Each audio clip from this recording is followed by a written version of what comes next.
Okay, this is the underside attract mode.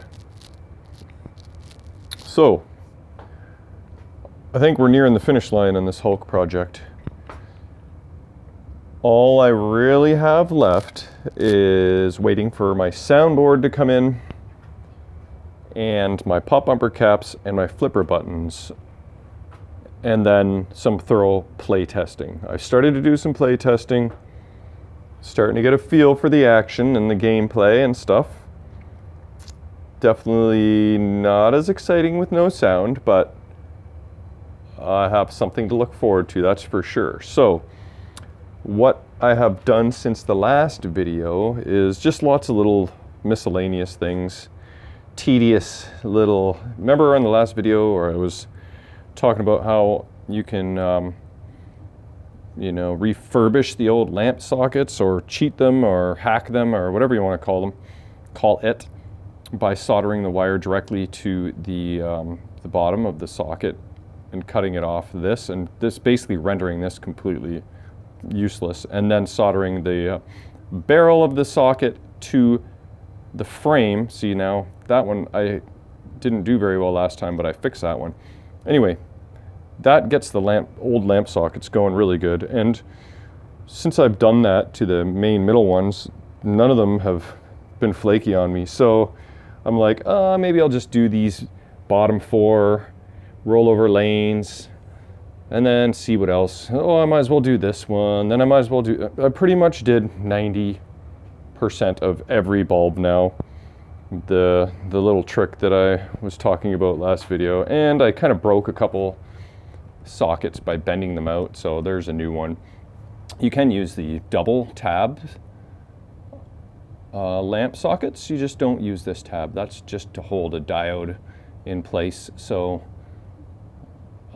you just use the one lug, and you can utilize the 2 leg sockets, because I don't have many or any single leg sockets left. So during some play testing, I heard some weird noise, something coming out of the cabinet, and I realized it was the knocker. It was attempting to knock, but it was very pathetic, and I will show you why.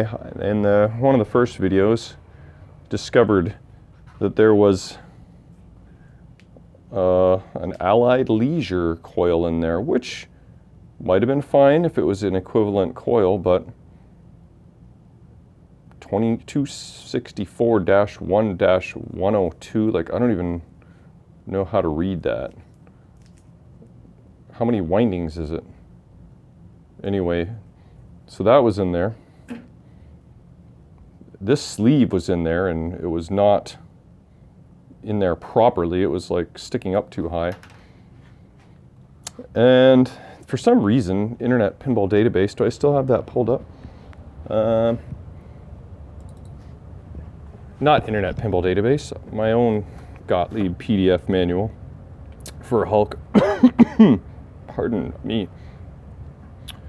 I was able to find the coil values for everything, pardon me, except the knocker. Why? What was my problem? I'm not sure. Oh, where did it go? Let's see here, coming up any minute. But yeah, I kind of scoured through this. I must have overlooked it, but I thought it was semi-amusing that here it is. Look at this. We got pop bumpers, out hole, shooter coils, game over, tilt, flipper coils, target bank reset. Not the knocker. So I just Googled it and found it at Marco. And then I even have somewhere, where did that go? I have a new old stock System 1 knocker mechanism. Where did that go? What the heck? It must be, I have too much crap. Okay. Well, I have a knocker mech somewhere, and so I just cross-referenced it with Marco to determine the correct coil, which I found in my pile of coils and replaced it. Also, yeah, so the sleeve that's required for that is one of these long ones with a flange on it, and someone used a short one without a flange. So combination of wrong coil, wrong sleeve, wrong everything. That was easily resolved. And on the last video, don't know if you watched that, but right on my first plunge of my first test game, all I heard was kerplunk once it hit the rebound rubber. Look at that. She's a little crusty. So replace the rebound rubber with nice, fresh, new one. That was a little easier than expected. I thought I might have to remove that back apron, but I just forced the thing right off. Just wrenched it off, and it came off, and popped the new one on. So I kind of got lucky there. So that goes bye-bye. And oh yeah, look at this. Couple things. These are the old, what's left of them, coil sleeves for the flippers. So I have refurbished them, clean and adjusted the end of stroke switches, filed them to make nice good contact because the power goes through there, so you need to have solid contact on these end of stroke switches. And who knows, I may even replace them still. I'm always tinkering away. Originally this screw was missing. Guess where I found that? In the coin box, because that's where I put all the miscellaneous stuff that I found in the cabinet. So remember to save all those little bits and pieces in your cabinet, because you may find out exactly where they go. And yeah, so that was a nice little find.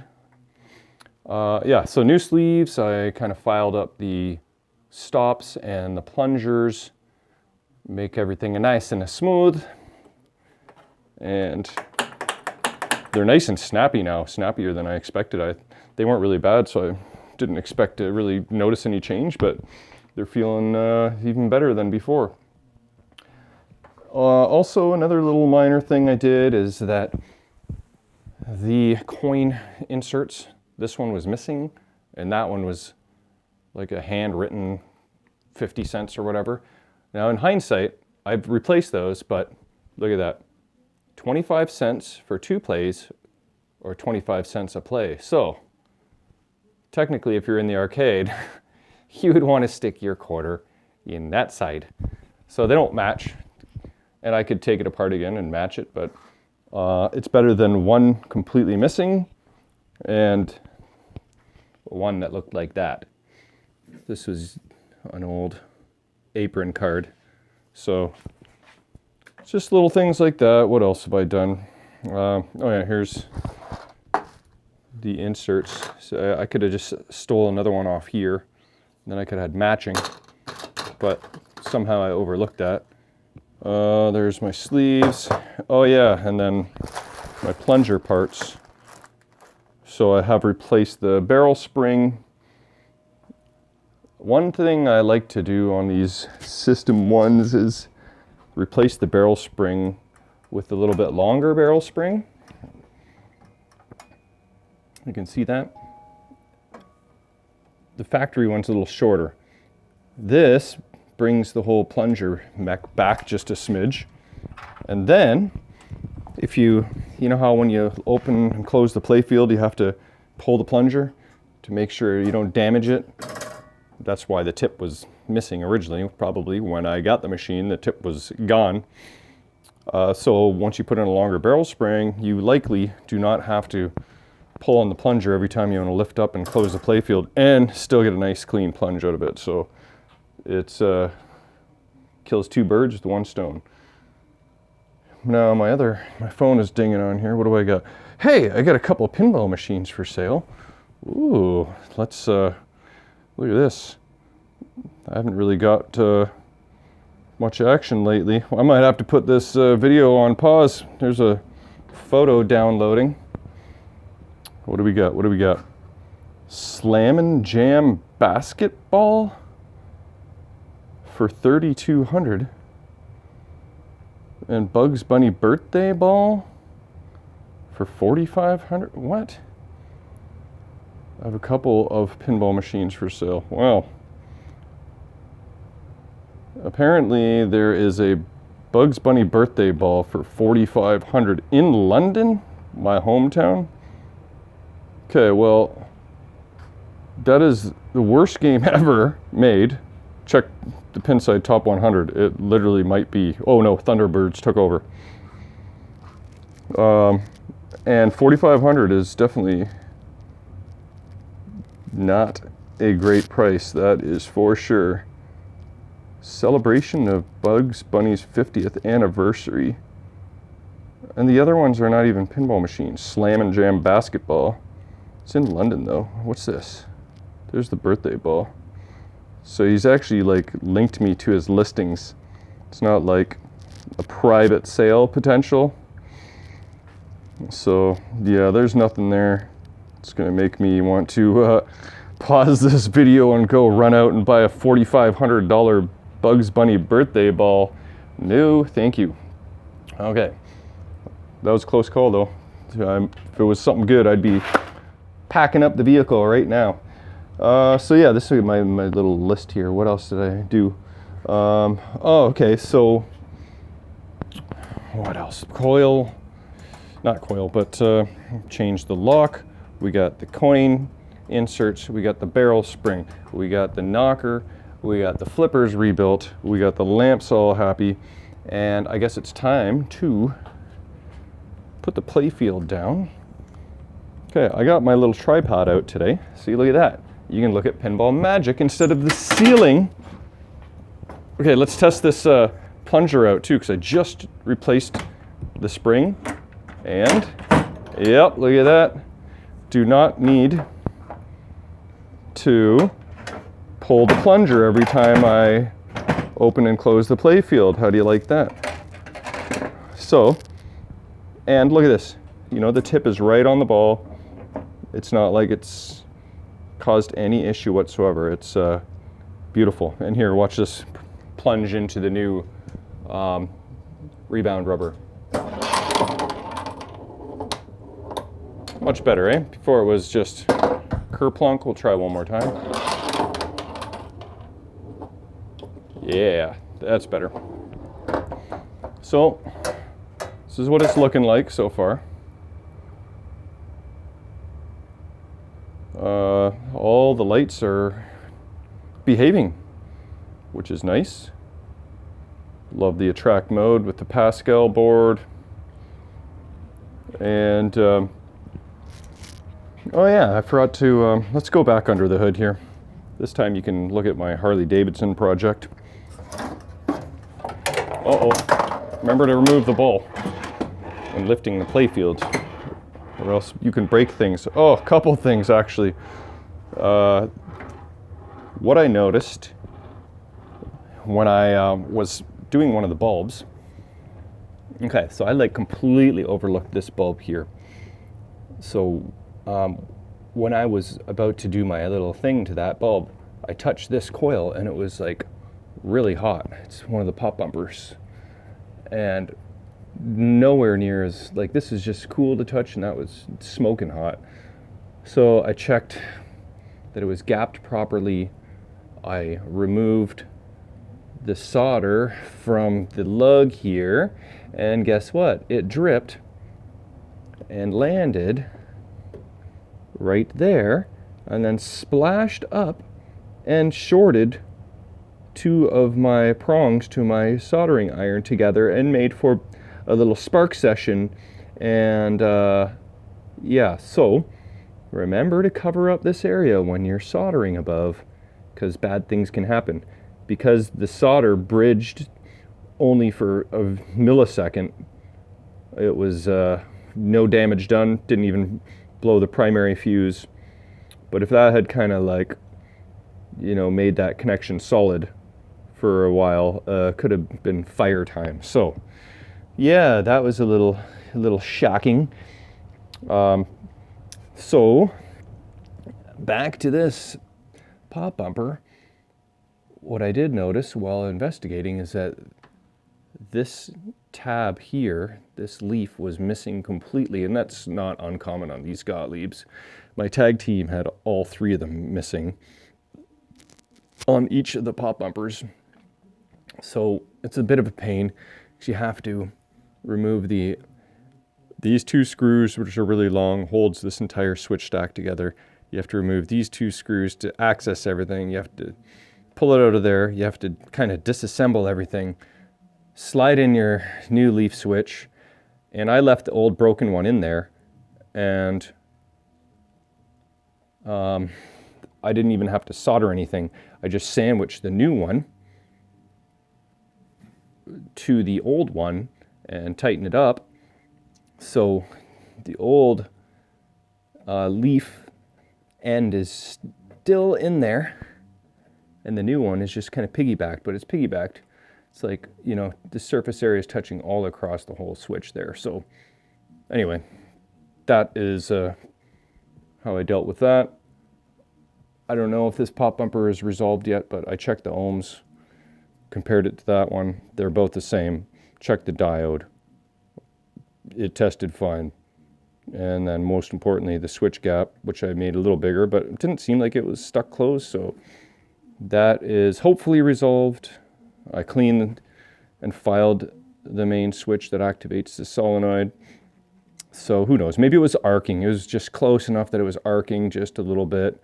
Not enough to trigger it, but enough to warm it up. So hopefully that's resolved. Yeah, so watch when you're soldering. It's funny because I had a cloth over that area prior to doing that, and then I forgot to put a cloth back on once I did that, and then shocky time. So just, yeah, all those little miscellaneous things. What else have I done? Oh, I guess the last thing, this is just minor, but I like to find all these little things and remedy them. There was a nail right, can you see the hole? Where is it? Right there. There's a nail right there. Just someone decided to make the gap a little bit more friendly. And then there was also another nail right there to try and make it a little more user-friendly. So I checked. Sure enough, they were not factory, so I removed them. Yeah, there's a couple holes there now, but